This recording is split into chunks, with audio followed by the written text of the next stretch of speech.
wanna pop a bottle off of ya. Chain swinging, clang clang, and it costs a lot. Bitch, I'm always at the guala, yeah, and you are not badass beat. Keep on going till you hit the spot. Whoa, I'm a big bag hunter with the.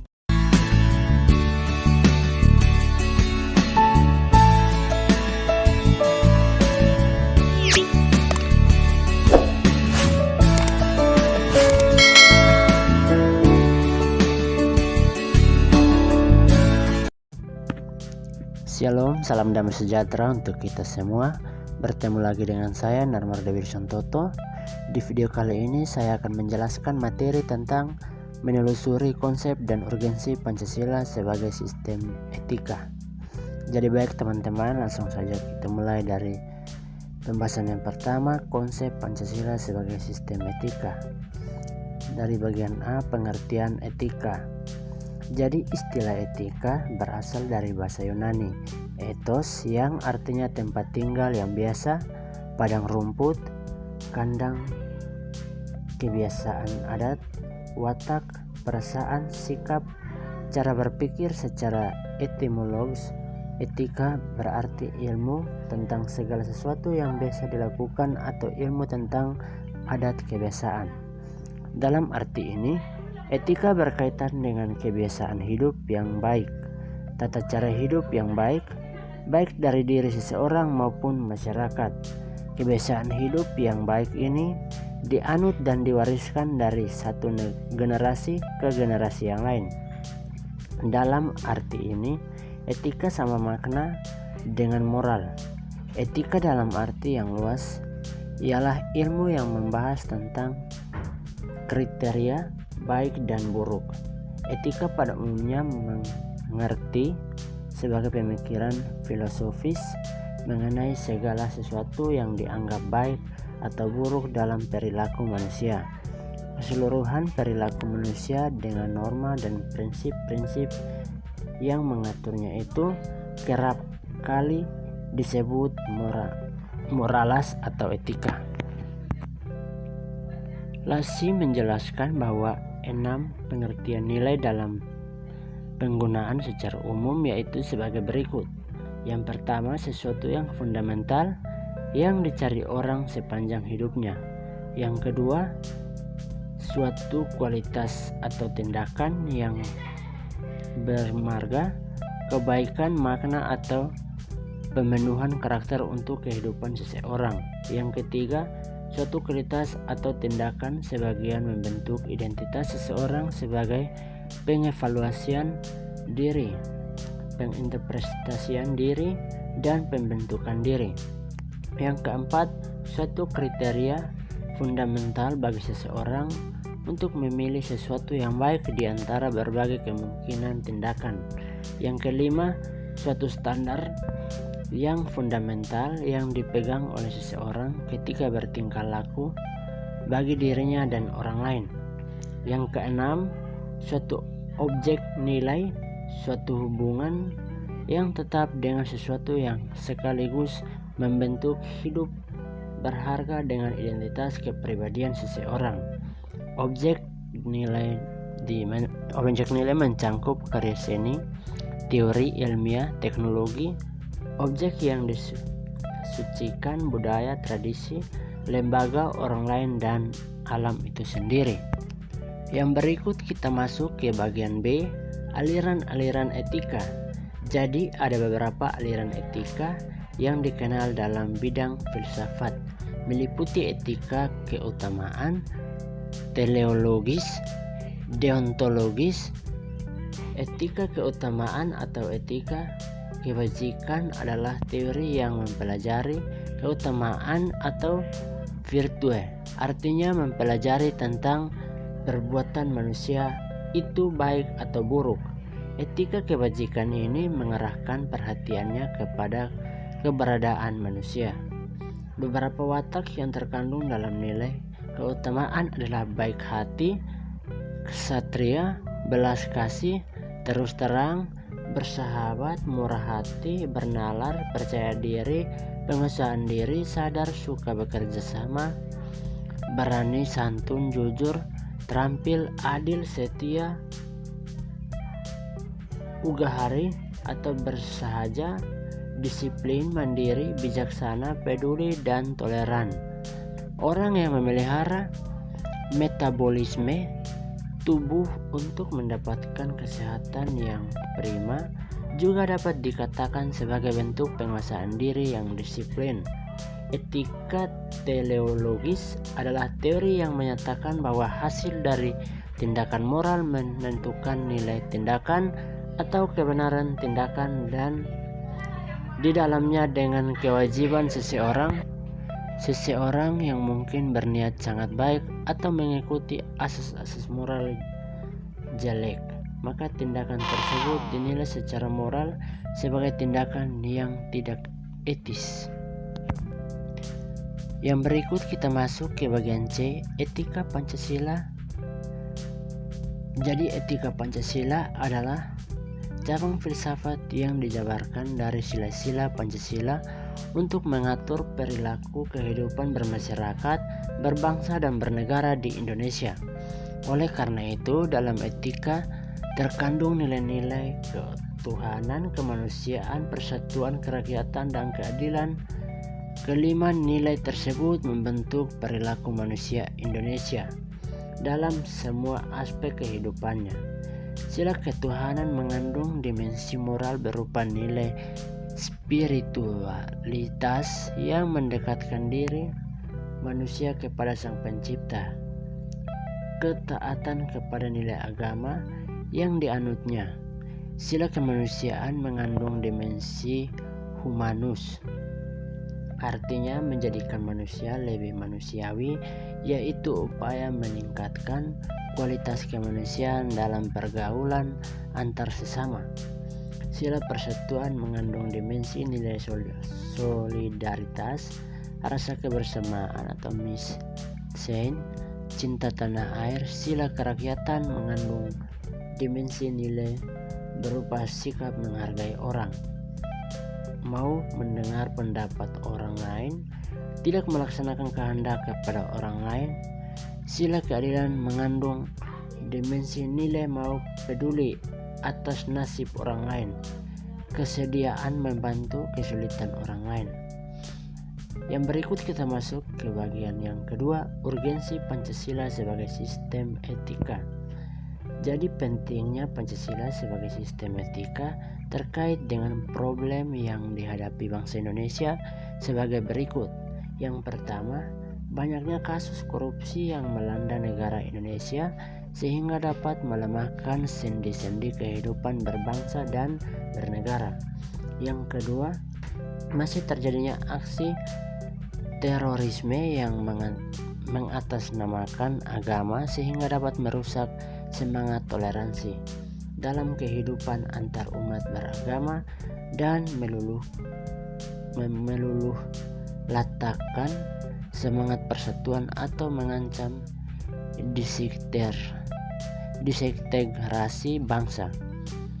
Ketika masih terjadinya pelanggaran hak asasi manusia atau HAM dalam kehidupan bernegara. Keempat, kesenjangan antara kelompok masyarakat kaya dan miskin masih menandai kehidupan masyarakat Indonesia. Kelima, ketidakadilan hukum yang masih mewarnai proses peradilan di Indonesia karena banyaknya orang kaya yang tidak bersedia membayar pajak dengan benar, seperti kasus penggelapan pajak oleh perusahaan, kasus Panama Papers yang menghindari atau mengurangi pembayaran pajak. Kesemuanya itu memperlihatkan pentingnya dan mendesaknya peran dan kedudukan Pancasila sebagai sistem etika, karena dapat menjadi tuntunan atau sebagai leading principle bagi warga negara untuk berperilaku sesuai dengan nilai-nilai Pancasila. Etika Pancasila diperlukan dalam kehidupan bermasyarakat, berbangsa, dan bernegara sebab berisikan tuntunan nilai-nilai moral yang hidup. Namun diperlukan kajian kritis rasional terhadap nilai-nilai moral yang hidup tersebut agar tidak terjebak ke dalam pandangan yang bersifat mitos. Yang berikut kita masuk ke bagian B, menanya alasan diperlukannya Pancasila sebagai sistem etika. Jadi beberapa alasan mengapa Pancasila sebagai sistem etika itu diperlukan dalam penyelenggaraan kehidupan bernegara di Indonesia meliputi hal-hal sebagai berikut. Yang pertama, dekadensi moral yang melanda kehidupan masyarakat, terutama generasi muda, sehingga membahayakan kelangsungan hidup bernegara.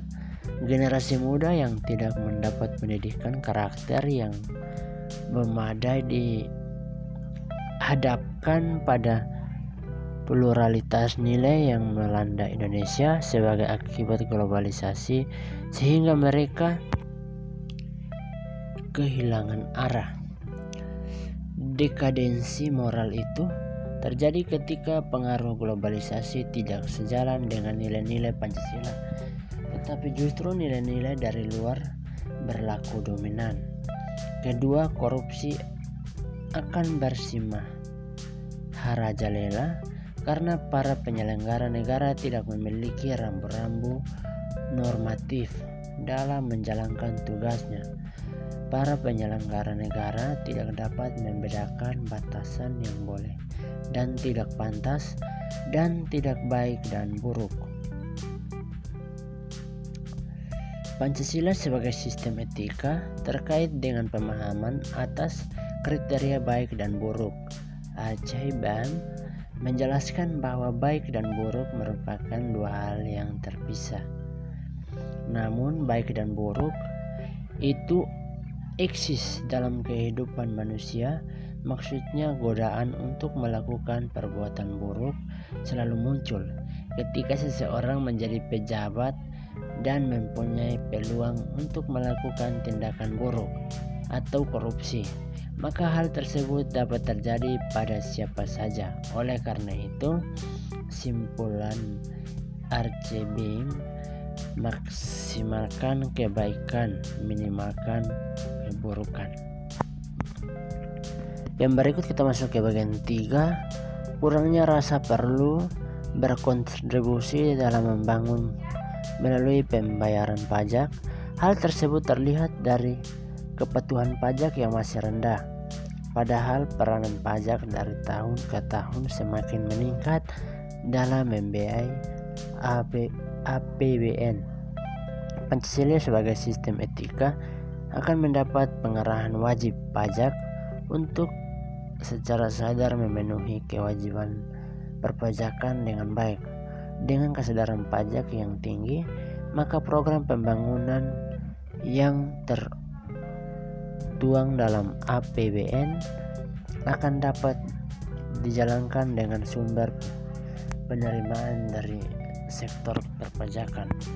Yang keempat, pelanggaran hak-hak asasi manusia atau HAM dalam kehidupan bernegara di Indonesia ditandai dengan melemahnya penghargaan seseorang terhadap hak pihak lain.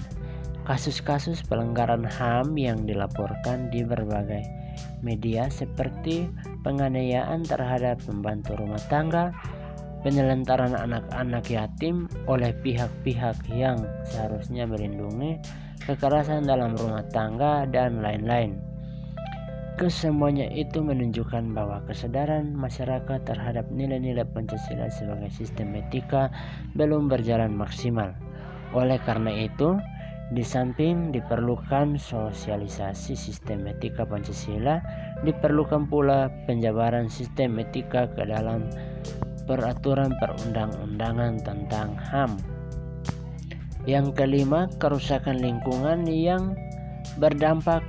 Terdapat berbagai aspek kehidupan manusia seperti kesehatan, kelancaran penerbangan,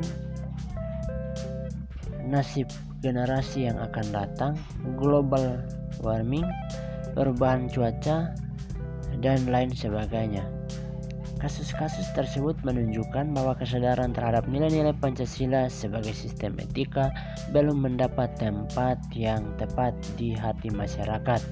Masyarakat Indonesia dewasa ini cenderung memutuskan tindakan berdasarkan sikap emosional. Mau menang sendiri, keuntungan sesaat tanpa memikirkan dampak yang ditimbulkan dari perbuatannya. Oleh karena itu, Pancasila sebagai sistem etika perlu diterapkan ke dalam peraturan perundang-undangan yang bertindak tegas para pelaku pembakaran hutan, baik pribadi maupun perusahaan yang terlibat. Selain itu, penggiat lingkungan dalam kehidupan bermasyarakat, berbangsa dan bernegara juga perlu dapat penghargaan. Yang berikut kita masuk ke bagian C, menggali sumber historis, sosiologis, politis tentang Pancasila sebagai sistem etika. Yang bagian pertama, sumber historis. Pada zaman Orde Lama, Pancasila sebagai sistem etika masih berbentuk sebagai filosofi Grundlag atau Weltanschauung. Artinya nilai-nilai Pancasila belum ditegaskan ke dalam sistem etika, tetapi nilai-nilai moral telah terdapat pandangan hidup masyarakat. Masyarakat dalam masa Orde Lama telah mengenal nilai-nilai kemandirian bangsa yang oleh Presiden Soekarno disebut dengan istilah berdikari atau berdiri di atas kesendirian.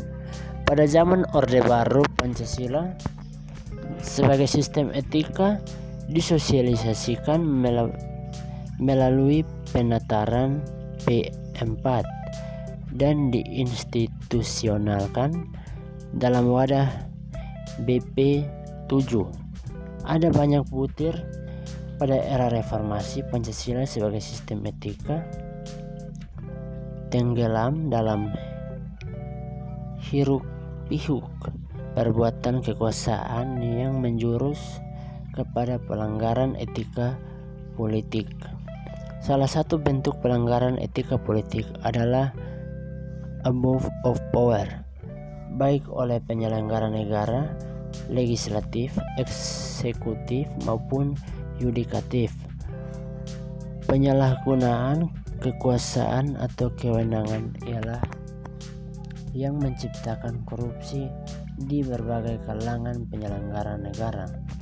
Yang kedua, sumber sosiologis. Sumber sosiologis Pancasila berbagai sistem etika dapat ditemukan dalam kehidupan masyarakat berbagai etnik di Indonesia. Misalnya orang Minangkabau dalam hal bermusyawarah memakai prinsip bulat air oleh pembuluh, bulat kata oleh mufakat. Masih banyak lagi mutiara kearifan lokal yang bertebaran di bumi Indonesia ini sehingga memerlukan penelitian yang mendalam. 3. Sumber politis. Sumber politis Pancasila sebagai sistem etika terdapat dalam norma-norma dasar Grundlag sebagai sumber penyusunan berbagai peraturan perundang-undangan di Indonesia. Hans Kelsen mengatakan bahwa teori hukum itu suatu norma yang berbentuk piramida. Norma yang lebih rendah memperoleh kekuatannya dari suatu norma yang lebih tinggi. Semakin tinggi suatu norma akan semakin abstrak sifatnya, dan sebaliknya semakin rendah kedudukannya akan semakin konkret norma tersebut. Pancasila sebagai sistem etika merupakan norma tertinggi yang bersifat abstrak, sedangkan perundang-undangan merupakan norma yang ada di bawahnya bersifat konkret.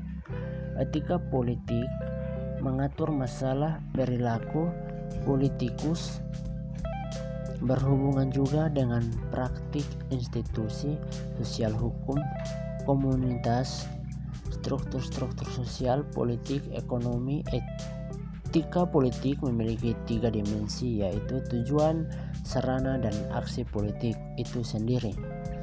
Dimensi tujuan diterumuskan dalam upaya mencapai kesejahteraan masyarakat dan hidup damai yang didasarkan pada kebebasan dan keadilan. Dimensi sarana memungkinkan pencapaian tujuan yang meliputi sistem dan prinsip-prinsip pengorganisasian, praktik penyelenggaraan negara, dan yang didasari institusi-institusi sosial.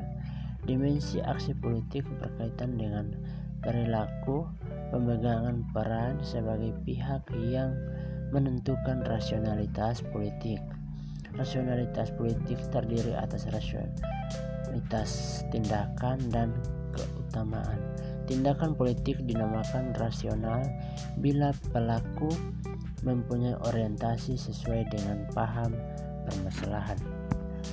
Yang berikut kita masuk ke bagian D, membangun argumen tentang dinamika dan tantangan Pancasila sebagai sistem etika. Yang bagian pertama, argumen tentang dinamika Pancasila sebagai sistem etika. Jadi beberapa argumen tentang dinamika Pancasila sebagai sistem etika dalam penyelenggaraan pemerintahan di Indonesia dapat diuraikan sebagai berikut. Pertama, pada zaman Orde Lama, pemilu diselenggarakan dengan semangat demokrasi yang diikuti banyak partai politik, tetapi dimenangkan 4 partai politik, yaitu Partai Nasional Indonesia, PNI, Partai Muslimin Indonesia, Parmusi, Partai Nahdlatul Ulama, PNU, dan Partai Komunis Indonesia, PKI. Tidak dapat dikatakan bahwa pemerintah di zaman Orde Lama mengikuti sistem etika Pancasila. Bahkan ada tudingan dari pihak Orde Baru bahwa pemilihan umum pada zaman Orde Lama dianggap terlalu liberal karena pemerintahan Soekarno menganut sistem demokrasi terpimpin yang cenderung otoriter. Kedua, pada zaman Orde Baru, sistem etika Pancasila diletakkan dalam bentuk penataran P4. Pada zaman Orde Baru itu pula muncul konsep manusia Indonesia seutuhnya sebagai cerminan manusia yang berperilaku dalam berakhlak mulia sesuai dengan nilai-nilai Pancasila. Manusia Indonesia seutuhnya dalam pandangan Orde Baru artinya manusia sebagai makhluk ciptaan Tuhan Yang Maha Esa yang secara kodrati bersifat monodualistik, yang makhluk rohani sekaligus makhluk jasmani dan makhluk individu sekaligus makhluk sosial. Manusia sebagai makhluk pribadi memiliki emosi yang memiliki pengertian kasih sayang, harga diri, pengakuan, dan tanggapan emosional dari manusia lain dalam kebersamaan hidup. Manusia sebagai makhluk sosial memiliki kebutuhan yang makin maju dan sejahtera. Tuntunan tersebut hanya dapat dipenuhi melalui kerjasama dengan orang lain, baik secara langsung maupun tidak langsung. Oleh karena itulah, sifat kodrat manusia sebagai makhluk individu dan sosial harus dikembangkan secara selaras, serasi, dan seimbang. Manusia Indonesia seutuhnya adalah makhluk monopluralis yang terdiri atas susunan kodrat jiwa dan raga. Kedudukan kodrat makhluk Tuhan dan makhluk berdiri sendiri, sifat kodrat makhluk sosial dan makhluk individual. Keenam, unsur manusia tersebut saling melengkapi satu sama lain dan merupakan satu kesatuan yang bulat. Manusia Indonesia menjadi pusat persoalan pokok dan perilaku utama dalam budaya Pancasila. Ketiga, sistem etika Pancasila pada era reformasi tenggelam dalam euforia demokrasi, namun seiring dengan perjalanan waktu disadari bahwa demokrasi tanpa dilandasi sistem etika politik akan menjurus pada penyalahgunaan kekuasaan serta menghalalkan segala cara untuk mencapai tujuan. Dua argumen tantangan Pancasila sebagai sistem etika. Beberapa bentuk tantangan terhadap sistem etika Pancasila. Pertama, tantangan terhadap sistem etika Pancasila pada zaman Orde Lama berupa sikap otoriter dalam pemerintahan sebagaimana yang tercermin dalam penyelenggaraan negara yang menetapkan sistem demokrasi terpimpin. Hal tersebut tidak sesuai dengan sistem etika Pancasila yang lebih menonjol semangat musyawarah untuk mufakat.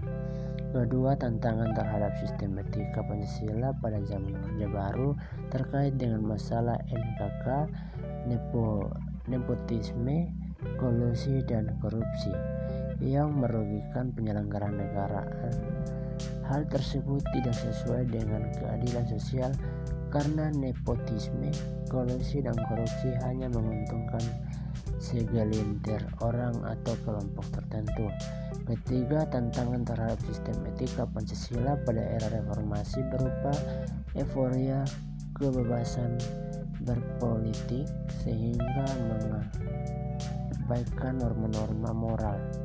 Misalnya munculnya anarkisme yang memaksakan kehendak dengan mengatasnamakan kebebasan berdemokrasi.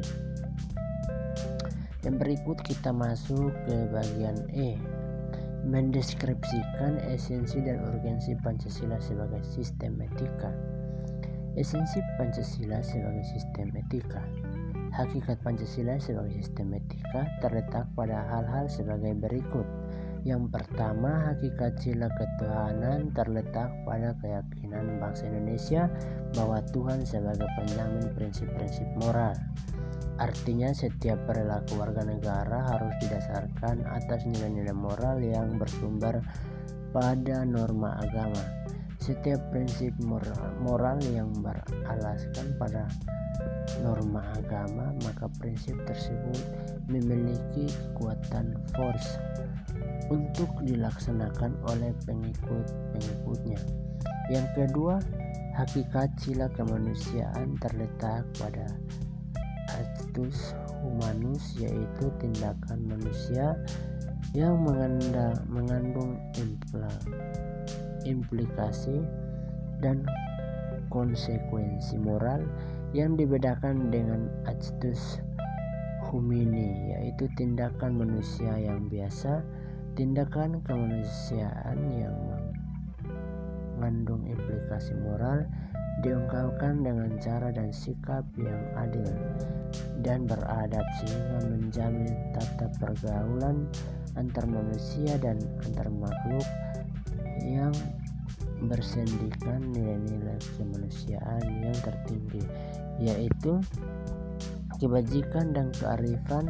Yang ketiga, hakikat sila persatuan terletak pada kesediaan untuk hidup bersama sebagai warga negara, sebagai warga bangsa yang mementingkan masalah bangsa di atas kepentingan individu atau kelompok.